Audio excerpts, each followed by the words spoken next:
একটি অন্তর্বর্তীকালীন সরকার গঠনের সিদ্ধান্ত নেওয়া হয়। সকল দল ও অংশীজনদের সাথে আলোচনা করে গঠিত অন্তর্বর্তীকালীন সরকার যত দ্রুত সম্ভব নির্বাচনের ব্যবস্থা করবে।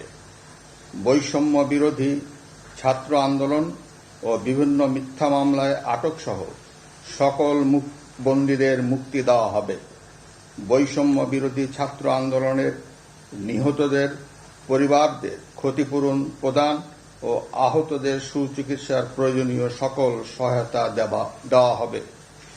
সর্বসম্মতিক্রমে বিএনপির চেয়ারপারসন বেগম খালেদা জিয়াকে মুক্তি দেওয়ার সিদ্ধান্ত নেওয়া হয়।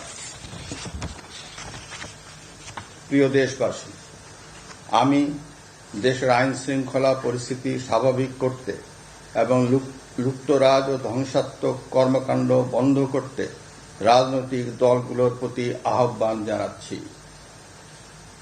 জনগণের জানমাল ও রাষ্ট্রীয় সম্পদ রক্ষায় সশস্ত্র বাহিনীকে কঠোর পদক্ষেপ নেওয়ার নির্দেশ প্রদান করছি। সাম্প্রদায়িক সম্প্রীতি ও সংখ্যালঘুদের নিরাপত্তা নিশ্চিত করতে এবং সরকারি সম্পত্তি রক্ষায় সকলকে এগিয়ে আসার আহ্বান জানাচ্ছি। দেশের অর্থনীতি, প্রশাসন ও শিল্প কল কারখানা চালু রাখার লক্ষ্যে সকলকে কার্যকর ভূমিকা রাখার আহ্বান জানাই। ছাত্র নেতৃবৃন্দ ও শিক্ষকদের সাথে আলোচনা সাপেক্ষে অতি শীঘ্রই শিক্ষা প্রতিষ্ঠানগুলি খুলে দেওয়া হবে। এছাড়া যারা হত্যা ও সহিংসতার সাথে জড়িত নিরপেক্ষ তদন্তের মাধ্যমে তাদেরকে আইনের আওতায় আনা হবে।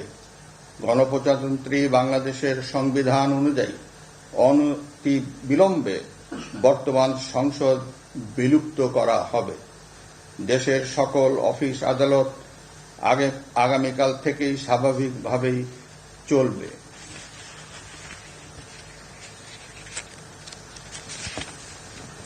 প্রিয় দেশবাসী, আসুন আমরা দেশকে বাঁচাতে একযোগে কাজ করি। পারস্পরিক হিংসা বিদ্বেষ ভুলে ও প্রতিহিংসার ঊর্ধ্বে উঠে দেশকে এগিয়ে নিতে নিজ নিজ অবস্থান থেকে ভূমিকা রাখার জন্য আমি বিনয়ের সাথে আপনাদের প্রতি অনুরোধ করছি।